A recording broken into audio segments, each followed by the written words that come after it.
Hi, Colin Davis, ShadowTechAlchemy.com. So I want to talk about integral theory and the shadow.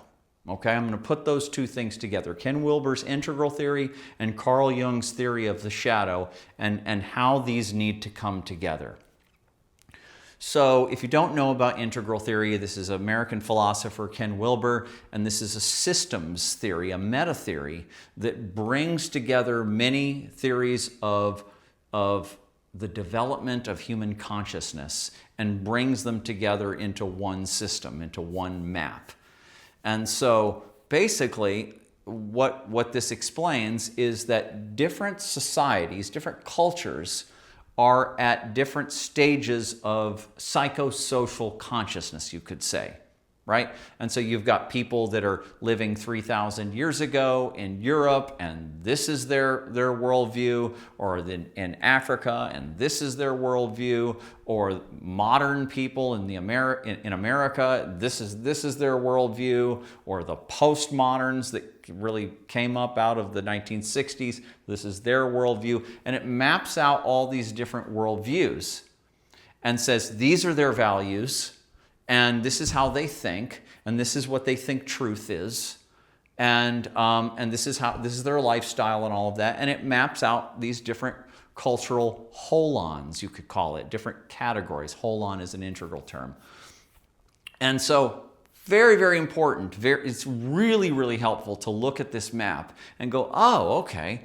That's why you're seeing these, that's why you saw these fights between the Christians and the rational scientific people, right? So you have the mythic worldview and you have the modern rational worldview. And there were culture wars for a couple hundred years, about that. And then the rational kind of won out. And the elite, the intelligentsia, sort of adopted that worldview. And then that one started to get pushed out by the postmodern worldview, the green worldview, right? Truth is subjective, and the importance of equity and inclusion and all these feminine values and all of that. That came in and started to push the rational view back. And so you have these, what we call the culture wars.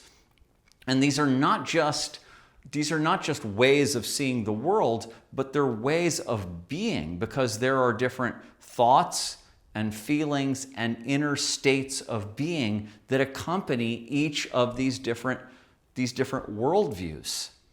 And so integral is mapping this out and making this all clear. Now, Ken Wilber and integral theory postulate that the current culture wars that we're going through now, where these different worldviews, these different mindsets fight with each other, that will be resolved when a new stage of consciousness comes online. And this is integral consciousness, or what they call second tier. All the prior stages of consciousness, from indigenous polytheistic to the tribal warlord type consciousness, or to the monotheistic consciousness, or the rational scientific consciousness, all these prior stages, there's 6 of those according to this map, and those are all considered to be in the first tier, tier 1, first tier, and none of them can really see very well through the other's eyes, right? So they're always arguing with each other over whose truth is objective. And even the Greens, the postmoderns, who recognize that truth is subjective and that every group or every worldview has its own subjective truth, they try to impose their truth on everybody else as though it's objective. So they're still doing the same thing. But these are all first tier. And then there's a line, and then you got second tier, and Ken Wilber even starts to guess at third tier. But second tier is where we're going now. Second tier is where you can see from a holistic point of view. And you can go, okay, all of these other stages of consciousness, it's like, I understand the Muslims now, and I understand the rational scientists now, and I understand the postmodern, equity people now, and I can see what their point of view is, and I can understand all of that, and I can try to come in and problem solve between them, and I don't need to go to war with any of them. I can see them see the values for what they are, and I can help to try to integrate them together and to be a meta level problem solver. Well, I think that's happening and that's coming online because I know I'm one of those people. I'm in second tier, and Melissa was in second tier. And I know some other people who are in second tier, but there's not very many of us. And so Ken says that once we get 10% of the population at second tier, then we'll start to see the resolution of the culture wars, and we'll start to see these high-level problem solvers coming in. Because even the current level of problem solvers, the Jordan Petersons and other problem solvers who are coming in, they're still not quite in second tier.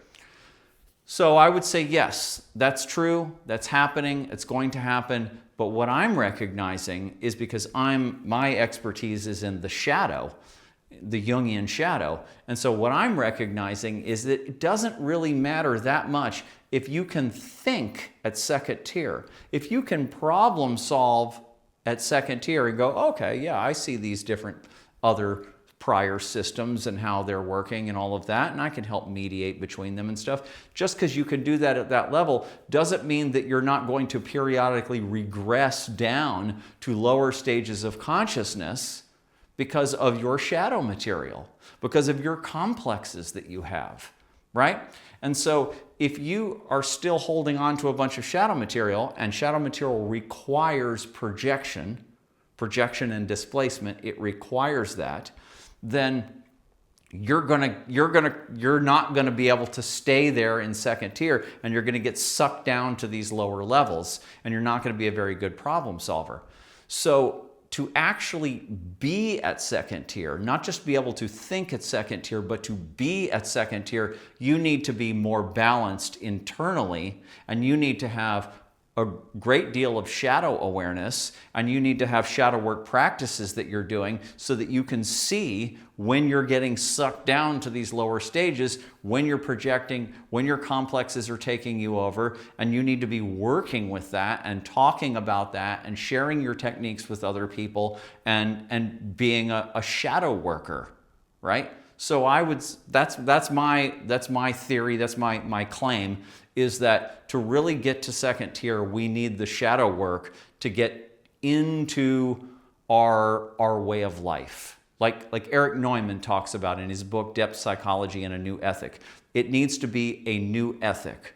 The old ethic was where we dumped our shadow material onto other people. We demonized them, right? So whoever is at another stage of psychosocial consciousness and you're having a culture war with them, well, then you just demonize them, and then you can project your shadow onto them, go to war with them, etc., etc. That's the old ethic. That's how we dumped our shadow material. The new ethic is where we process our shadow material in place. And we're still just at the cutting edge of figuring out how to do that. We do have enough awareness now. We do have enough techniques now to be able to do that in basic form. So that's what me and Melissa were doing, very intensively. And there's others that have this gnosis and are doing this, but it's a very small amount of people. So that's what I'm saying. That's where this needs to go. And I would say, in fact, one of the big problems that the integral community ran into is that when they saw the shadow material that's coming up now, because it's all coming up in our face, right? And there's this red pilling process happening, right? Where there's all the corruption of our current civilization is coming to the top. People don't know what to do with it. They don't really understand yet that it's a projection of our own shadows, and that you have to go back into yourself and work on your own shadow. To reduce evil in the world, you have to reduce evil in yourself. You have to do the shadow work. They haven't figured that out, the red pill people, but they have figured out that evil is ubiquitous and that it's just pouring out everywhere, and they're isolating it and they're going like that. And the integral people, not Ken Wilber himself, but many people in the integral community who weren't really, they were straddling second tier. They got so triggered by all this shadow stuff, all the conspiracy theories and all of that, that I think it really challenged the whole community, and then the community couldn't evolve. That's my theory. And people can argue with that if they want. But that's what happens. Once you hit your shadow material, you can't progress until you become aware of it and you start to process it, right? So that's really where we're going. So, and I would even say that knowing about integral theory or knowing about second tier consciousness and all of this, which is just naturally, organically coming online, is not what gets you there. And these people actually made that mistake of thinking that just because you can study the system means that you're going to be in that level of consciousness. It doesn't. The way you actually get to a higher level of consciousness is by doing the inner work, the shadow work. So doesn't matter so much if you know integral theory. What matters is if you're doing the shadow work. So I put the Jungian system as being more important, and especially anything that's centered around the shadow and shadow work as being more important than understanding integral theory. But you put them together and you have a really amazing viewpoint there. So anyway, that's what I wanted to say today.